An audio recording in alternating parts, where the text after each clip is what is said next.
Hello chess friends and welcome to Yozarov's chess channel and welcome to my chess tactics and chess puzzle series. So in this series you'll see all of the possible tactical motifs in chess, and today it's time for a very nice attractive motif, and it's called the interception. Well, in the interception is the blocking of your opponent's maybe diagonal file or rank, just in order to restrict your opponent's piece mobility. It often happens with the rook, with the queen, or maybe a bishop, just to keep this particular piece out of game, and of course to get your own piece in a better position.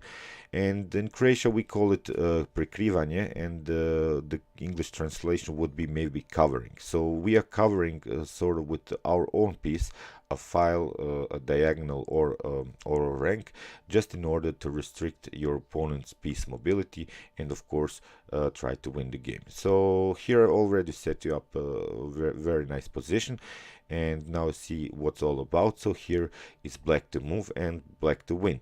Let's now a little bit evaluate the position here. So you see we have this very strong h3 pawn.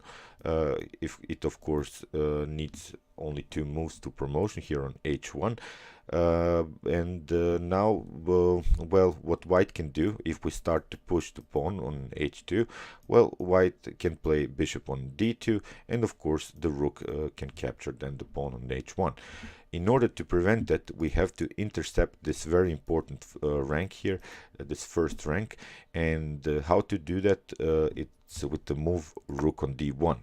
So you see we intercepted and covered really this important first rank, and now white has multiple choices here. So if he takes, of course, with the king, you simply play with your pawn forward, and there's no way to stop this pawn. The knight cannot jump here on g3 because it will simply take f takes g3, and of course we are promoting to queen, and of course we have a winning endgame. So if now in this position you see bishop on f4, then you simply can take the rook, and of course this is also a winning game for black. So you see, with this very annoying interception move, rook on d1, we cut out here the connection for the rook for this very important a1 square, and there's no way for white to prevent it. So let's see now another very nice example. Here is the position. It was a game between Boris Spassky and Viktor Korchnoi, top grandmasters from the last century. And here you see, it seems that here Boris Spassky with the white pieces, he has troubles. He had, black is threatening here to play rook takes on h3, and of course then after that queen on h3, and checkmate here on h2, so with the support of the bishop, of course. So in order to prevent it, and we want to cut out now this important h file, we want to cut out the connection here from the queen to our king. So how to do that? Well, Boris Spassky, of course, the former world champion, and he finds this very strong idea.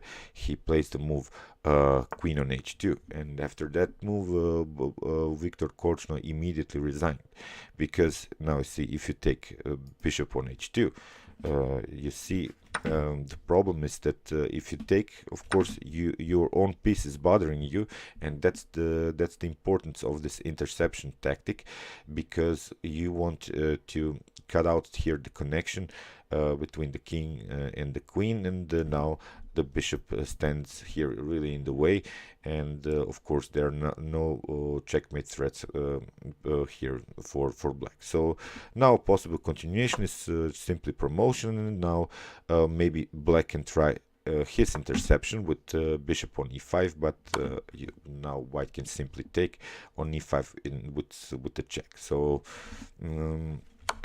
if he plays something like bishop on f4, of course, then you have bishop on f8 with some forced checkmate. So now after bishop king on f6, you have bishop on e7 again, and now king on g7, queen on f7, and now here on f8 checkmate. So very nice idea by by the legendary Boris Spassky. And if now I wanted to show you, I really don't want you to think that I have anything against Viktor Korchnoi.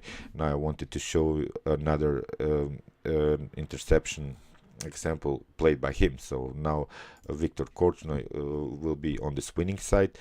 Here he found also this very strong interception move, and it's the move bishop on d3 here. So again, he cut out all the connection between all of these pieces. You see, he cut out here the connection for the rooks, and he cut out here also this very important diagonal for the bishop, because the bishop is covering the important square on f1. So let's see now possible continuation. If now the rook takes, well, then you have simply rook takes on e1, and now it's of course checkmate, because you can simply bring maybe the queen on f1, but then after that you have rook takes on f1, and of course it's checkmate. So now if the other rook takes here, again with the same idea, we play here simply rook on e1, and again it's checkmate.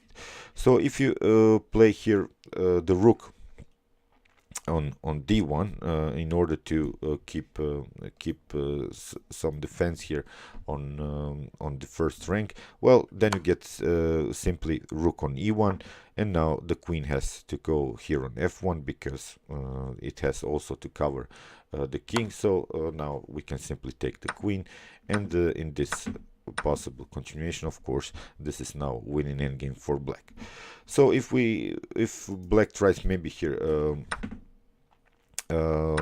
pardon me, if we take with the bishop here on d3, then you can simply take out the rook, and now of course with this better exchange, black has also this winning endgame, and of course in this position is where white resigns. So very nice idea here also by Viktor Korchnoi. So you see in this position here a very nice interception move, bishop on d3, grandmaster move here, and of course he was also a former world championship challenger, played against Anatoly Karpov, and he was supposed to be the next challenger for Bobby Fischer, but of course Viktor Korchnoi lost the game against Anatoly Karpov. So okay, he lost against one of the best chess players in history, at least. So here's of course now the position for you to solve at home, and it's a game from the legendary Mikhail Tal here for playing as white. So of course we are looking here for this interception move, and I'll hope you can solve it, and of course have fun while doing it. And of course guys, meanwhile you can watch my other chess tactic, chess puzzles videos, and you can also watch my basics in chess, which are also important here on my YouTube channel. You can watch their opening principles, middle game, and end games. So, and of course guys, don't forget to subscribe to my channel. Thanks you for watching, and chess is the best.